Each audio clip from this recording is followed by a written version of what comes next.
Hi guys, welcome back to our channel. இன்றைய காணொளியில் ஒரு சுடுகாட்டில் வெட்டியானாக வேலை செய்கிற குப்பன் என்ற ஒரு நபருக்கு நடந்த திகில் சம்பவத்தை பற்றி தாங்க பார்க்க போகிறோம். அப்படி என்ன நடந்ததுன்னா, அந்த குப்பன்றவர் அதே சுடுகாட்டில் ஒரு பெண் சடலத்தோட சமாதிக்கு சொந்தமான ஒரு பொருளை தன்னோட வீட்டுக்கு கொண்டு போய் அதற்கு பிறகு நடந்த திகில் உண்மை சம்பவத்தை பற்றி தாங்க முழுமையாக பார்க்க போகிறோம். இதே போன்று உங்களுக்கு ஏதாச்சும் திகில் உண்மை சம்பவம் நடந்திருந்தா நம்ம சேனலுக்கு நீங்கள் ஷேர் பண்ணலாங்க. அதேமாரி நம்ம சேனலுக்கு நீங்கள் புதுசாக இருந்தீங்கன்னா சப்ஸ்கிரைப் அண்ட் பெல் ஐக்கனை கிளிக் பண்ணிக்கோங்க. வீடியோக்குள்ளே போகலாம்.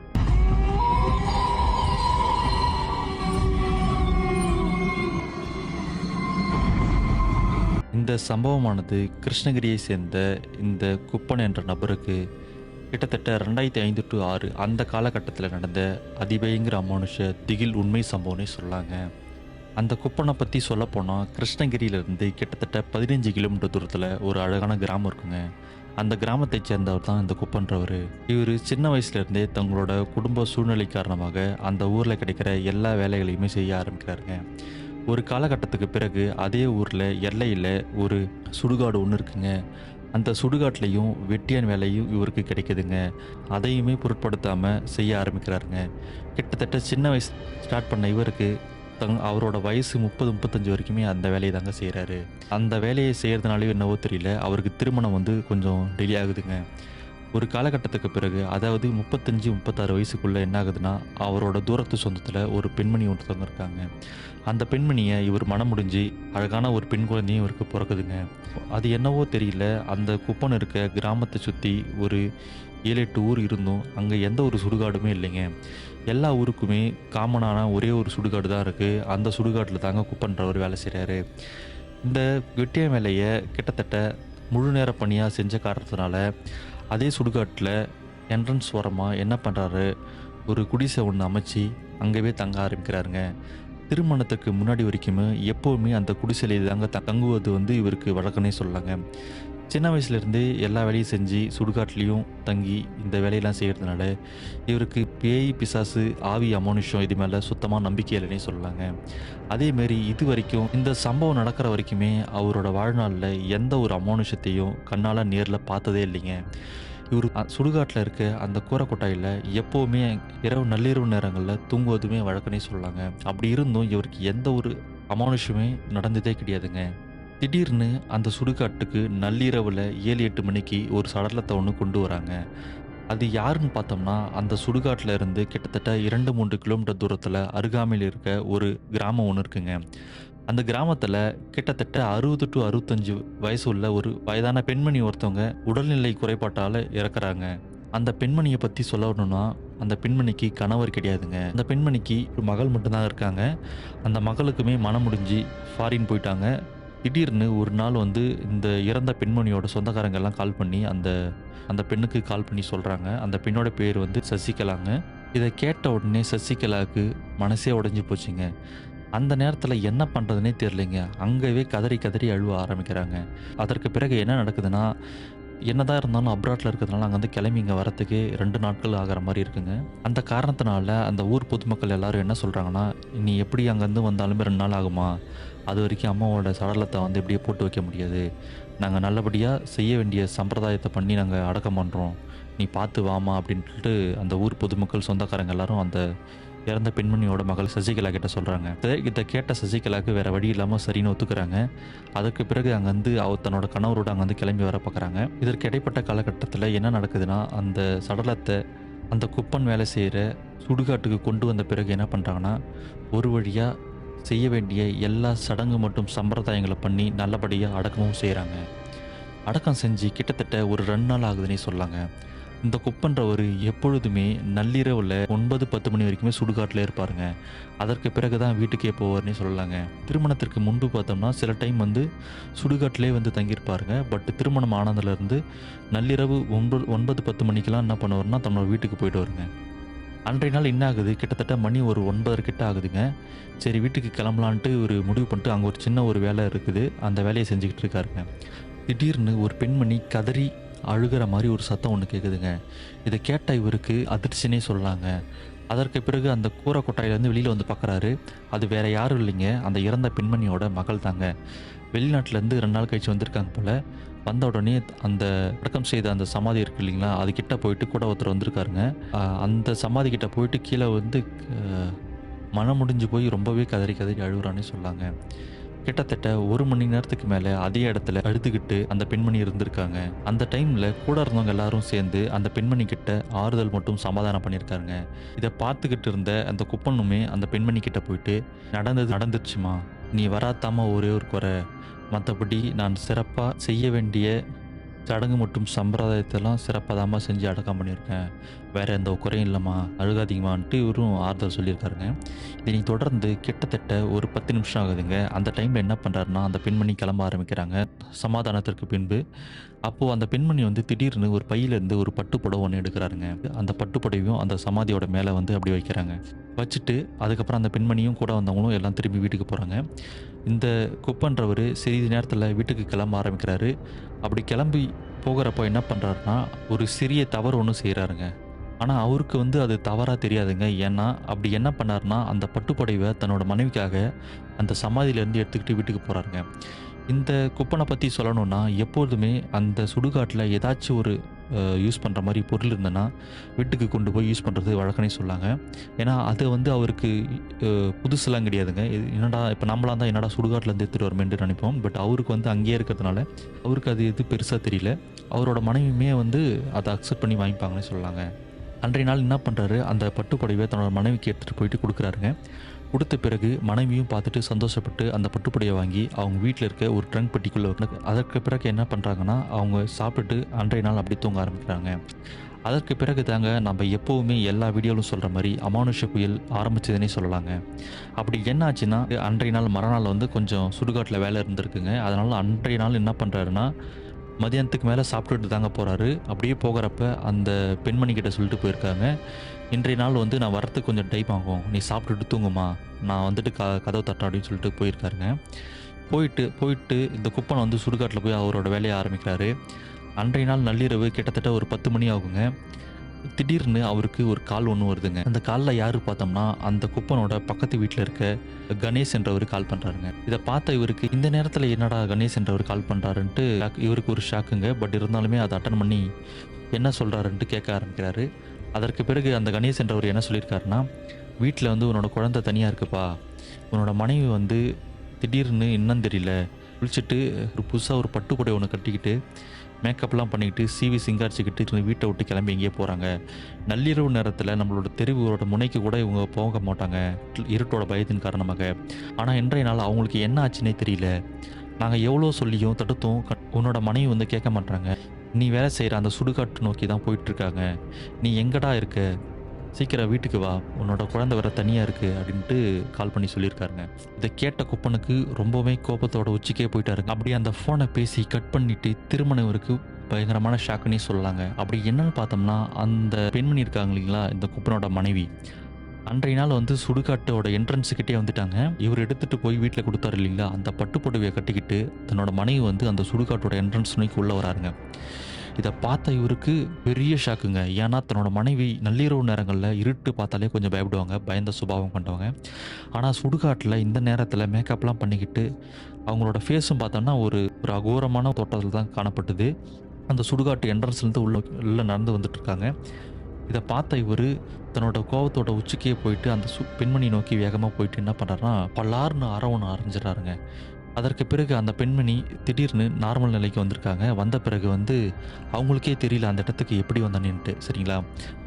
இவர் வந்து "இந்த இந்த நேரத்துக்கு இங்க என்னடி பண்ற? புள்ளைய தனியா விட்டு இங்க ஏன்டி வரேன்ட்டு" ரொம்பவே சத்தம் போடுறாரு. அதற்கு பிறகு அந்த பெண்மணிக்குமே வந்து எப்படி தாங்க வந்தேனே தெரியல. இத எப்படி தன்னோட கணவர்கிட்ட சொல்றதுன்னு தெரியாம, "இல்லைங்க இந்த புடவைய கட்டினேன் அழகா இருந்தது. உங்ககிட்ட காமிக்கலான்னு வந்தேன்" அப்படின்னு சொல்லிட்டு சமாளிச்சிருக்காங்க. அதனை தொடர்ந்து இவர் என்ன பண்றாரு, தன்னோட மனைவிய சைக்கிள்ல உட்கார வச்சு கூட்டிக்கிட்டு திருப்பி வீட்டுக்கு போறாருங்க. ஆனா போகும்போது இவருக்கு சின்னதா ஒரு டவுட் வந்திருக்குங்க.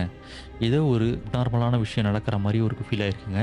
அப்படி இருந்துமே இவரு என்ன பண்றாரு, அத எதுவும் பெருசா எடுத்துக்காம வீட்டுக்கு போய் சேராருங்க.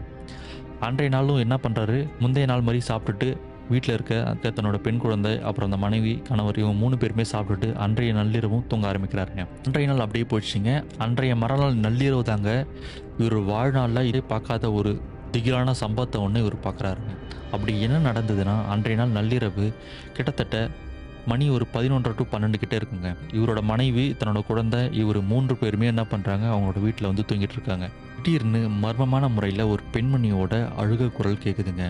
இந்த சத்தம் வந்து ஒரு 5லேருந்து 10 நிமிஷத்துக்கு மேல தொடர்ந்து அந்த பெண்மணியோட அழுகை குரல் கேட்டுக்கிட்டே இருக்குங்க. இந்த சத்தத்த கேட்ட அந்த குக் பண்றவருக்கு தூக்கமே கலைஞ்சிட்டு, எங்க இருந்து வருதுன்ட்டு கொஞ்சம் சுத்தி பார்க்குறாருங்க. ஒருவேளை தன்னோட மனைவி தான் எந்திரிச்சு அழறாங்களா, நேத்து அடிச்ச காரணத்தினாலன்ட்டு இவருக்கு ஒரு சந்தேகங்க. அதுக்கு பிறகு அந்த சத்தத்த உத்து கேட்டுருக்காருங்க. இவருக்கு பெரிய ஷாக்குன்னே சொல்லலாங்க. அப்படி என்ன நடந்ததுன்னா, அந்த பெண்மணியோட குரல் வந்து இவரோட மனைவியோட குரல் கிடையாதுங்க. வயசான ஒரு பெண்மணியோட அழுகுரல்னே சொல்லலாங்க. இத கேட்டா இவரு மிரண்டே போயிட்டாருங்க. இந்த நேரத்துல இந்த மாரி சத்தம் கேட்குதே, அது இல்லாம வீட்டுக்குள்ளேயே கேட்குதே அப்படின்ற மாரி இவருக்கு 1000 கன்ஃப்யூஷன்ங்க. இவரு எப்படியோ தைரியத்த வர வச்சுக்கிட்டு அந்த படுக்கையிலேருந்து எந்திரிக்கிறாருங்க. எந்திரிச்சு அந்த ரூமோட மூலையில பார்த்தோம்னா ஒரு பெண்மணிங்க. அதே பட்டு புடவைய கட்டிக்கிட்டு அங்க நின்னுகிட்டு இருக்காங்க. இவரு பார்த்த பிறகு அந்த பெண்மணி அழுகைய அப்படியே ஸ்டாப் பண்ணியிருக்காங்க. ஸ்டாப் பண்ணிட்டு என்ன பண்றாங்கன்னா, ஒரு முனங்கல் சத்தம் ஒண்ணு கேட்குது. அப்ப அந்த பெண்மணி என்ன சொல்றாங்கன்னா, "அத என்கிட்ட குடுத்துடு, அத என்கிட்ட குடுத்துடு" அப்படின்ற மாரி தொடர்ந்து சொல்லியிருக்காருங்க. அத பார்த்த இவரு திடீர்னு என்ன ஆயிருக்குன்னா, தன்னோட மனைவி தான் நெனச்சுட்டாருங்க. எதனாலனா அந்த பட்டு புடவைய தன்னோட மனைவிக்கு குடுத்தமே, இந்த டைம்ல வந்து அதே பட்டு புடவை கட்டிக்கிட்டு அங்க நின்னுட்டு இருக்காளேன்ட்டு இவருக்கு ஒரே ஷாக்குங்க. குழம்பி போயிட்டாரு. என்னடா இந்த நேரத்துல இந்த மாரி பண்றாளேன்ட்டு. அத பார்த்த இவரு கன்ஃபார்ம் பண்ணிட்டாருங்க. தன்னோட மனைவி தான் வந்து அந்த புடவைய திரும்பி கட்டிக்கிட்டு அந்த மாரி நின்னுட்டு இருக்காங்கன்ட்டு. கோவத்தோட உச்சிக்கு போன இவரு எந்திரிச்சு அடிக்கலான்னு எந்திரிக்கிறாரு. அப்ப திடீர்னு தடுங்கி கீழ விழற மாரி போறாருங்க. அப்படி கீழ விழற மாரி போன இவரு கீழ குனிஞ்சு பார்க்குறாரு. தன்னோட மனைவி வந்து கீழ படுத்துக்கிட்டு இருக்காங்க. பக்கத்துல 3 வயசு பெண் குழந்தையும் தூங்கிட்டு இருக்காங்க. இத பார்த்த இவருக்கு கொலையே நடுங்கி போச்சுன்னே சொல்லலாங்க. ஏன்னு பார்த்தோம்னா, அந்த இடத்துல இவ்வளோ நேரம் நின்னுகிட்டு இருந்தது இவரோட மனைவி இல்லைங்க. அச்சசல் வந்து அதே சேலைய ஒரு பெண்மணி கட்டிக்கிட்டு நின்னா எப்படி இருக்குமே, அந்த மாரி நின்னு அதே மாரி நின்னுகிட்டு இருந்திருக்காங்க. அத பார்த்த இவரு தன்னோட மனைவி தான் நெனச்சுக்கிட்டு எந்திரிச்சிருக்காரு. ஆனா, கால் தடங்கி கீழ விழுறப்ப தான் தெரியுது தன்னோட மனைவி கீழ படுத்துக்கிட்டு இருக்காங்க. அங்க இருந்த உருவம் வேற ஏதோ ஒரு ஆத்மான்ட்டு. இத பார்த்த இவருக்கு கொலையே நடுங்கி போச்சுங்க. அந்த டைம்ல இவரு பயங்கரமா கத்திர்றாருங்க. தன்னோட மனைவியுமே என்ன பண்றாங்கன்னா, அந்த சத்தத்த கேட்டு எந்திரிச்சிடுறாருங்க. அதுக்கப்புறம் ஒரு வழியா இவரு என்ன பண்றாரு, சமாதானம் பண்ணிட்டு, "இல்லம்மா, ஒண்ணும் இல்லம்மான்னு படுமான்றாரு." அதற்கு இடைப்பட்ட நேரத்துல அந்த பயங்கரமா கத்துனாரு இல்லைங்களா, அந்த டைம்ல அந்த அந்த உருவமானது காத்துல கரையிற மாரி சர்ருன்னு விருட்டு விருட்டுன்னு ஒரு சத்தத்த எழுப்பிக்கிட்டு, சைடுல ஜன்னல் வழியா காத்து மாரி கரைஞ்சு போயிருக்குங்க. இத பார்த்து அவருக்கு கன்ஃபார்மே பண்ணிட்டாருங்க. இது வந்து ஏதோ ஒரு ஆத்மாவோட வேல தான் இது, அப்படின்ற மாரி இவரு கன்ஃபார்ம் பண்ணிட்டாருங்க. அன்றைய நாள் மறுநாள் என்ன பண்றாருன்னா, காலையிலே என்ன பண்றாரு, பக்கத்துல இருக்க இவரோட குலதெய்வம் கோயிலுக்கு இவர் மட்டும் போயிருக்காருங்க. போய்க்கிட்டு இந்த மாரிலாம் நடக்குதுன்ட்டு சாமிகிட்ட வேண்டிக்கிட்டு, திருப்பியும் வீட்டுக்கு வராருங்க. அது என்ன சாமின்னு பார்த்தோம்னா, இந்த ஊர் பக்கத்திலேயே பெரியாய் கோயில் ஒண்ணு இருக்குங்க. சாமிங்க பெரியாய்ன்றது ஒரு அம்மன் சாமி மாரி அம்மன் சாமி மாரிங்க. அந்த சாமிகிட்ட போயிட்டு கோயில்ல போய் கும்பிட்டுட்டு, இந்த மாரிலாம் நடக்குதுன்ட்டு சொல்லி வேண்டிக்கிட்டு வீட்டுக்கு வந்திருக்காருங்க. வந்த இவரு இதுக்கப்புறம் எதுவுமே நடக்காதுன்ட்டு வேண்டிக்கிட்டு வீட்டுக்கு வந்து நார்மலா இருக்க ஆரம்பிக்கிறாருங்க. அன்றைய நாள் அப்படியே போயிடுதுங்க. பட் அன்றைக்கு மறுநாள் தாங்க நடந்த ஒரு சம்பவம் தான் இவரோட வாழ்நாள்லவே மறக்க முடியாத ஒரு சம்பவம்னே சொல்லலாங்க. அப்படி என்ன நடந்ததுன்னா, அன்றைய நாள் அந்த பெண்மணியோட உடம்புல ஒரு ஆத்மா இருக்குதுன்ற உறுதிப்படுத்தும் வகையில ஒரு சம்பவம் ஒண்ணு நடக்குதுங்க. இத பார்த்து அவருக்கு கொலையே நடுங்கி போச்சுங்க. அப்படி என்னன்னா, அன்றைய நாளுமே நள்ளிரவுல ஒரு 8, 9 மணி வரைக்குமே வந்து சுடுகாட்டுல வேலை இருந்த காரணத்தினால அங்கேயே இருக்காருங்க. திடீர்னு ஒரு மர்மமான முறையில ஒரு பெண்மணியோட அழுகை குரலுங்க. கதறி கதறி அழுகுறாருங்க. கேட்டா இவரு அந்த குடிசையிலேருந்து திடீர்னு எந்திரிச்சு வந்து வெளியில பார்க்குறாருங்க. யாருமே இல்லைங்க.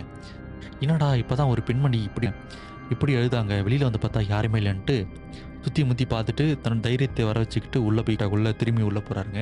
மறுபடியுமே அந்த அழுகுற குரல் வந்து நீடிச்சுக்கிட்டே இருக்கு. திருப்பியுமே அந்த பெண்மணி பயங்கரமா கதறி கதறி அழுகுறாங்க. இத கேட்ட இவருக்கு ஒரு விதமான நடுக்கம் வந்துடுச்சு. என்னடா இந்த மாரி மர்மமான சத்தம் கேட்குது. 2 நாளா நம்ம வீட்லயும் அப்படி நடக்குது. இங்கேயுமே வந்து ஒரு இங்கேயுமே திரும்பியும் அதே பெண்மணியோட அழுகை குரல் கேட்குது. என்னதான் நடக்குதுன்னு தெரியலையான்ட்டு தைரியத்தை வர வச்சுக்கிட்டு திருப்பி வெளியில வராருங்க. வெளியில வந்து லெஃப்ட் சைடுல அந்த சமாதி ஒண்ணு இருக்குங்க. அந்த 65 வயசு உள்ள அந்த அந்த பெண்மணியோட சடலத்த புதைக்கப்பட்ட அந்த சமாதிங்க. அந்த சமாதியில ஒரு பெண்மணியோட உருவம் ஒண்ணு தெரியுதுங்க. அந்த பெண்மணி அந்த இடத்துல கதறி கதறி அழுதுட்டு இருக்காங்க. இத பார்த்த இந்த குப்பனு மிரண்டே போயிட்டாருங்க. இதுவரைக்கும் தன்னோட வாழ்நாள்ல இந்த மாரி எந்த ஒரு உருவத்தையும் பார்த்ததில்ல. அப்படின்ட்டு ஒரு மிரண்டே போயிட்டாருங்க. தைரியத்தை வர வச்சுக்கிட்டு கண் இமைக்காம உத்து பார்த்துக்கிட்டே இருக்காரு. திடீர்னு அந்த உருவமானது இவரை நோக்கி திரும்புதுங்க. இதை பார்த்த இவருக்கு கொலையே நடுங்கி போச்சுங்க. இவர் தைரியத்தை வர வச்சுக்கிட்டு, இல்லை அது ஆத்மாலாம் இல்லை, ஏதோ ஒரு பெண்மணி தான்ட்டு தைரியத்தை வர வச்சுக்கிட்டு பொறுமையாக கிட்ட போகிறாருங்க. கிட்ட போயிட்டு அந்த பெண்மணி மேலே கையை வைக்கிறார். நல்லா கிட்ட போயிட்டாரு. கிட்ட போனவுடனே நல்லா தெரிஞ்சிச்சு அது உண்மையான ஒரு பெண்மணி தான்ட்டு. இவர் என்ன நினச்சாரு, ஒருவேளை அந்த இறந்த பெண்மணியோட மகள் தான் திரும்பி வந்திருப்பாங்கன்னு நினச்சிக்கிட்டு, என்னம்மா அழுகாதீங்கமான்னு மேலே கையை வைக்க போகிறாரு. அந்த பெண்மணி திரும்புகிறாங்க. பார்த்த இவருக்கு கொலையே நடுங்கி போச்சுங்க. அப்படி ஏன்னா அந்த பெண்மணி வேற யாரும் இல்லைங்க, இந்த குப்பனோட மனைவி தாங்க. இதை பார்த்து அவர் மிரண்டே போயிட்டாருங்க. ஏன்னா இந்த சமாதி இங்கே இருக்கிறது, ஏன்னா அந்த பெண்மணிக்கு இந்த சமாதி இப்போ தான் புதைக்கப்பட்டது. அந்த 65 வயசு பெண்மணி இந்த விஷயம்லாம் எதுவுமே தெரியாது. ஆனால் இந்த இடத்துல வந்து அந்த பெண்மணி அழுகிறதெல்லாம் பார்த்த இவர் 100% கன்ஃபார்ம் பண்ணிட்டாரு, அந்த பெண்மணியோட ஆத்மா தான் தன்னோட மனைவி மேலே இருக்குன்ட்டு. ஆனால் அது வரைக்குமே இவருக்கு தெரியல. இந்த பட்டு புடவையை எடுத்து போயிட்டு தன்னோட பெண் மனைவிக்கு கொடுத்ததுனால தான் அந்த ஆத்மா வந்து தொடர்ந்து வருதுன்ட்டு இவருக்கு தெரியல. அதற்கு பிறகு என்ன பண்ணுறாரு, குடுன்னு ஊருக்குள்ளே வராரு. ஓடி போயிட்டு ஒரு 4-5 பெரியவங்களை கூட்டிகிட்டு வராருங்க. கூட்டிகிட்டு வந்து திருப்பி எல்லாரும் சேர்ந்து எப்படியோ அந்த பெண்மணியை கட்டுப்படுத்தி தன்னோட வீட்டுக்கு வந்து கூட்டிகிட்டு போகிறாருங்க. அதற்கு பிறகு அந்த பெண்மணி எப்படியோ நார்மலாக இருக்காங்க. அன்றைய நாள் முழுமையாக இந்த குப்பன்றவர் தூங்கவே இல்லைங்க. எதனால் இந்த மாதிரி நடக்குது, நம்மளோட வாழ்நாளில் இது வரைக்கும் 20 வருஷமாக நம்ம அந்த சுடுகாட்டில் வேலை செய்கிறோமே, எத்தனையோ நாள் வந்து நம்ம அங்கே நள்ளிரவில் தூங்கியிருக்கோம். நம்மளுக்கு எந்த ஒரு அமானுஷம் ஆத்மாவும் நேரில் பார்த்ததில்ல. இப்போ 2-3 நாள் கடந்த 2-3 நாளாகவே திடீர்னு மர்மமான முறையில் என்னென்னமோ வருது நடக்குது. இதை பார்த்த அவருக்கு அன்றைய நாள் ஃபுல்லாக 1000 கேள்விங்க மனசுக்குள்ளே கேட்டுக்கிட்டு என்ன பண்ணுறதுனே தெரியாமல் மூச்சிக்கிட்டு இருக்காருங்க. அன்றைய நாள் மறுநாள் என்ன பண்ணுறாருன்னா, தன்னோட குலதெய்வம் கோயிலான அந்த பெரியாய் கோயிலுக்கு திருப்பி போகலான்னு பார்க்குறாருங்க. ஏன்னு பார்த்தோம்னா, அன்றைய நாள் நள்ளிரவில் வந்து அந்த ஊர் முதியோர் ஒருத்தர் சொல்லியிருக்காரு, நாளைக்கு கோயிலுக்கு கூப்பிட்டு போப்பா, நாளைக்கு ஆடி அமாவாசை அப்படின்ற மாதிரி சொல்லியிருக்காருங்க. இவர் என்ன சொல்லியிருக்காருன்னா, அந்த பெண்மணி சமாதானப்படுத்தி அந்த கோயிலுக்கு எப்படியோ கூட்டிகிட்டு போகலான்னு பார்க்குறாங்க. அந்த பெண்மணி அப்போ நார்மலாக தான் இருக்காங்க. பட் இருந்தாலுமே அங்கே வரத்துக்கு வந்து அவங்க ஒத்தே ஒழுக்கலைங்க. எவ்வளோ இவர் ட்ரை பண்ணியும் அவங்க வர மாதிரி தெரியல. அதற்கு பிறகு சரி நாமளாச்சும் போயிட்டு அங்கே இருக்க பூசாரிக்கிட்ட நடந்த விஷயத்த சொல்லலான்ட்டு இவர் கிளம்பி போகிறாருங்க. அன்றைய நாள் இவரோட நல்ல நேரம்னே சொல்லாங்க. ஆடி அமாவாசை அன்றைய நாள் இவர் கோயிலில் போய் கால் வைக்க ஆரம்பிக்கிறாருங்க. கால் வச்ச அடுத்த செகண்டே வந்து பம்பை உடுக்க அடிக்க ஆரம்பிக்கிறாருங்க.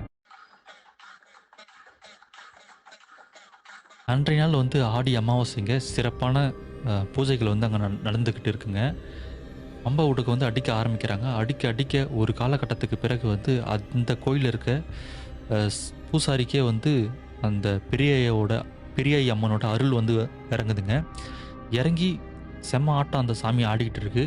அந்த நேரத்தில் இந்த குப்பன்றவர் கோயில் வாசப்படியில் நின்றுக்கிட்டு பார்த்துக்கிட்டு இருக்காரு.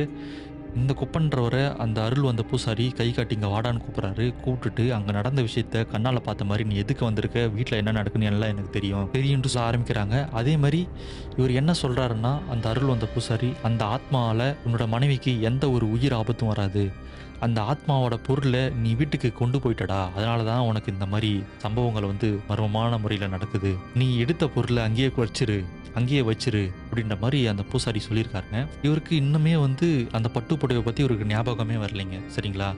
அதுக்கு பிறகு அந்த பூசாரிக்கு அருள் வந்தவர் அப்படியே போயிட்டாருங்க. இவர் வீட்டுக்கு போயிட்டு திரும்பி யோசிச்சுட்டே இருக்காரு. அதுக்கப்புறம் தாங்க சிங்காச்சு அவர் அந்த சுடுகாட்டில் இருந்து அந்த பெண்மணியோட பட்டு புடவை எடுத்துகிட்டு வந்தார் இல்லைங்களா? இவ்வளோ தரம் நடக்கிறதே அந்த பட்டு புடவைனால தான்ட்டு அதுக்கப்புறம் தாங்க இவருக்கு சிங்காச்சு. அதற்கு பிறகு என்ன பண்ணுறாருன்னா, இந்த விஷயத்த பக்கத்தில் இருந்த ஒரு வயசான ஒரு நபர் இருக்காருங்க, அவர்கிட்ட சொல்கிறாரு. அவர் என்ன சொல்லியிருக்காருன்னா, அந்த பட்டு புடவையை அதே சமாதிக்கு பக்கத்துலேயே ஒரு பள்ளத்தை நோண்டி புதைச்சிருப்பா. அதற்கு பிறகு எனக்கு தெரிஞ்சு புதைச்சிட்டு இதே மாதிரி உன்னோட பொருளை உன்கிட்ட கொடுத்துட்டேன், தயவு செஞ்சு என்னோட மனைவியை விட்டு போயிட்டு, இதற்கு பிறகு நான் உன்னை தொந்தரவு பண்ண மாட்டேன், உன் பொருளை உங்ககிட்ட கொடுத்துட்டேன், உனக்கு சொந்தமான பொருள் இருந்தால் எடுத்துக்கோ அப்படின்னு மாதிரி சொல்லி கொடுத்துட்டு அங்கே வேண்டிக்கிட்டு வந்திருப்பா. அந்த ஆத்மா அதற்கு பிறகு உன்னோட மனைவியை பின்தொடர்ந்து வராது அப்படின்ற மாதிரி அந்த பெரியவர் வந்து அறிவுரை கூறியிருக்காருங்க. இதனை தொடர்ந்து அந்த குப்பன் என்றவர் என்ன பண்ணுறாருன்னா, அந்த பட்டுப்புடவை கேட்டிருக்காருங்க. அது தன்னோட மனைவி வந்து எவ்வளோ சொல்லியும் கொடுக்க மாட்டேன்னு சொல்லியிருக்காங்க. அதற்கு பிறகு நடந்த சம்பவத்தை எல்லாமே இந்த மனைவி கிட்ட கணவர் வந்து சொல்கிறாருங்க. அதற்கு பிறகு மனைவி அக்செப்ட் பண்ணி அந்த பட்டுப்புடவை கொடுக்குறாருங்க. அடுத்த பிறகு இவர் என்ன பண்ணுறாருன்னா, தன்னோட மனைவியுமே அந்த சமாதிக்கு கூட்டிட்டு போயிட்டு அந்த சமாதிக்கு ஏற்கனவே அந்த பின் சடலத்தை புதைக்கப்பட்ட அந்த சமாதிக்கு பக்கத்திலே இன்னும் ஒரு சின்னதாக பள்ளம் ஒன்று நோண்டி இந்த பட்டு புடவைய மடித்து அழகாக அதுக்குள்ளே அப்படியே வச்சுக்கிறாங்க. வச்சுட்டு அந்த இடத்துல 2 பேருமே வேண்டிக்கிறாருங்க. இப்படி என்ன வேண்டுறாங்கன்னா, நான் ஏற்கனவே சொன்னது போல, "உன்னோட பொருள உன்கிட்ட குடுத்துட்டோம். இது உனக்கு சொந்தமான பொருளு. தெரியாம நாங்க வீட்டுக்கு எடுத்துட்டு போயிட்டோம். இதுக்கப்புறம் எங்கள எந்த தொந்தரவும் பண்ணாத." அப்படின்ற மாரி சொல்லி வேண்டிக்கிட்டு, அந்த இடத்துல அந்த பட்டு புடவைய வச்சுக்கிட்டு இவங்க திரும்பி வீட்டுக்கு வந்திருக்காங்க. அதற்கு பிறகு வந்து இந்த பெண்மணிக்கு எந்த ஒரு அமானுஷ்ய சம்பவமே நடக்கலன்னே சொல்லாங்க. அதற்கு பிறகு கிட்டத்தட்ட 1 மாசம், 2 மாசம் மேல ஆச்சுங்க. இந்த வெட்டியான வேலை தொடர்ந்து செஞ்சுக்கிட்டு தான் இருக்காரு. அவருக்கு எந்த ஒரு அமானுஷ்ய ஆத்மாவும் கண்ல படல. அவரோட மனைவிக்குமே வந்து எந்த ஒரு சம்பவங்களுமே திரும்பி நடக்கலங்க. அவங்களுமே வந்து நார்மலா தாங்க இருந்தாங்க. சரிங்களா? இந்த சம்பவம் வந்து கிட்டத்தட்ட 2005, 2006 அந்த காலகட்டத்தில நடந்த சம்பவம் பிரதர்ன்ட்டு நம்மளோட சப்ஸ்கிரைபரான அசோக் குமார் வந்து நம்மளுக்கு அனுப்பிச்சிருக்காருங்க. இதே போன்று உங்களுக்கு ஏதாச்சும் உண்மை திகில் சம்பவம் நடந்திருந்தா, டிஸ்கிரிப்ஷன்ல என்னோட ஜிமெயிலும், வாட்ஸ்அப் நம்பரும் வச்சிருக்கேங்க. நீங்க அதுக்கு ஷேர் பண்ணலாங்க. இன்றைய காணொளி சுவாரஸ்யமா இருந்திருக்கும்னு நம்புறேன். இதே போன்று இன்னொரு காணொளியில நம்ம சந்திக்கலாங்க. நம்மளோட சேனல்ல நீங்க மறக்காம சப்ஸ்கிரைப் அண்ட் பெல் ஐகானை கிளிக் பண்ணிக்கோங்க. அடுத்த ஒரு காணொளியில பார்க்கலாங்க.